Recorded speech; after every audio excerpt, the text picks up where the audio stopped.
Hey y'all, welcome back to the Henster's Kitchen. Today we are going to make some delicious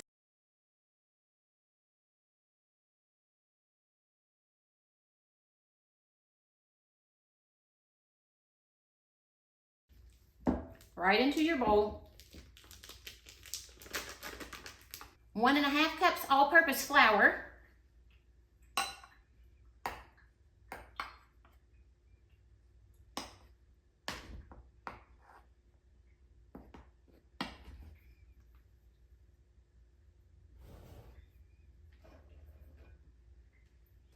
Remember when you're measuring your flour, don't just go in and scoop it out because you're going to compact it and you're going to get irregularities in your measurements. Fluff your flour in your canister and then just gently let it fall into your measuring cup.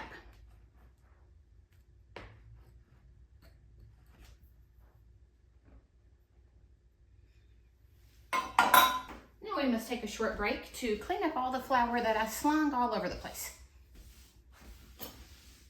Now we're going to add in black pepper to taste. In my world, the more the merrier.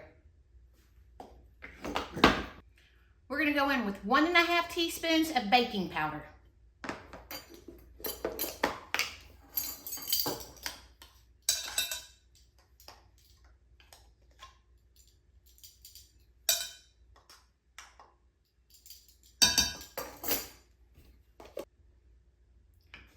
½ teaspoon of salt.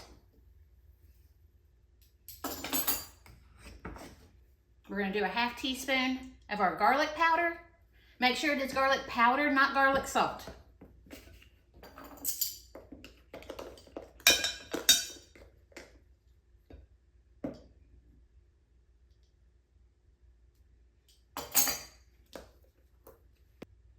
Using your hand, just kind of whisk your dry ingredients together.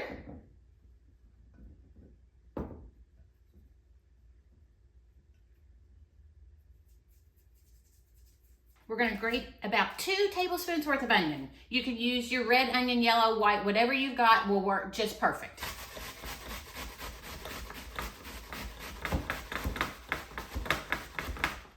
Let the tears begin. I have been hit with those onion eyes.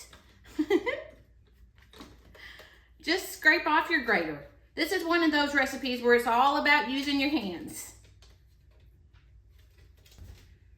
Take your grated onion juices down in the bowl.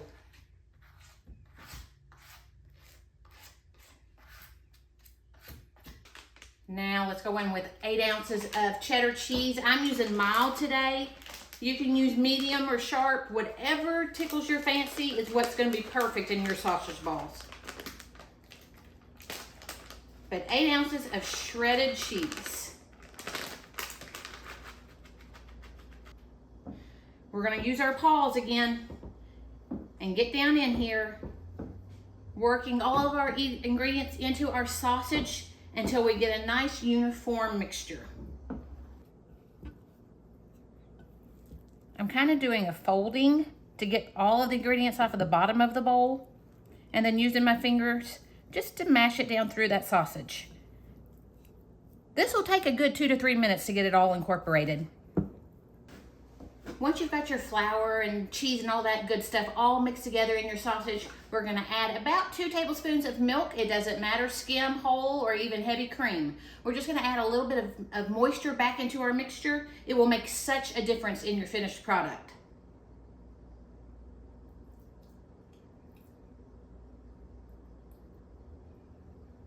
Use that paw again.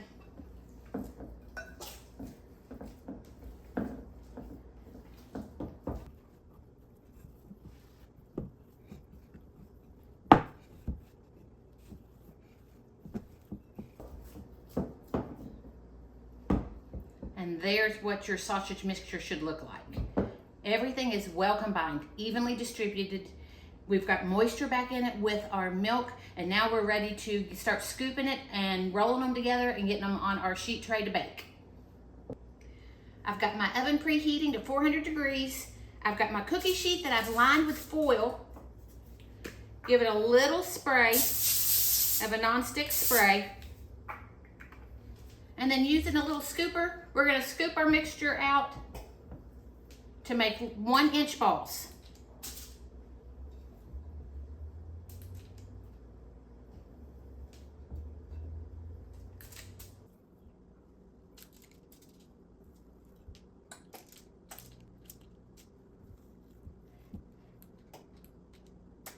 A couple of these are looking a little smaller than I want them to, so I'm going to add a little more of my mixture to them.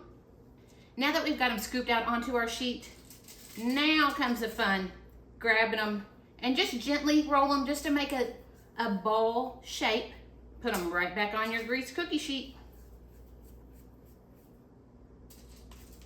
And again, this guy is a little bit smaller than I want him to be.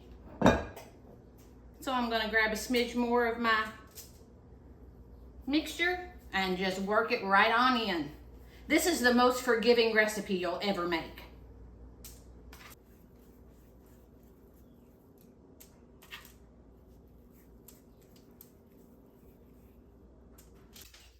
These are ready to go in a preheated 400-degree oven for 20 to 25 minutes.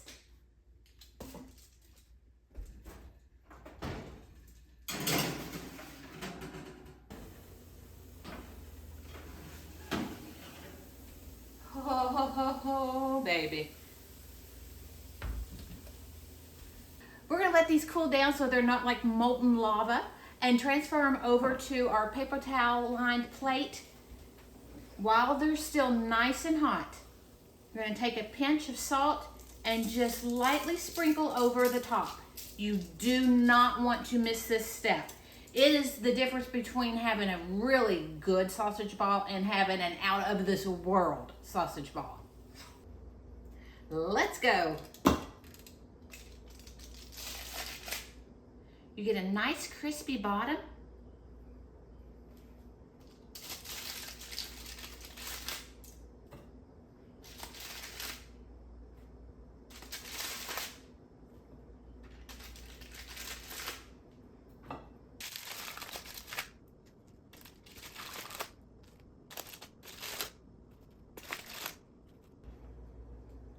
Now if we want to be really fancy, we can top these with either fresh or freeze-dried, which is what I'm using, parsley.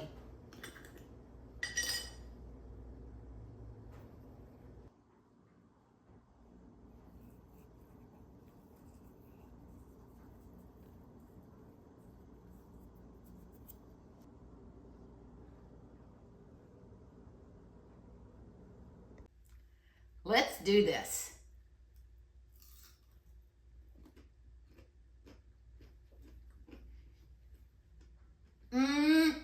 Oh my goodness. The flavor.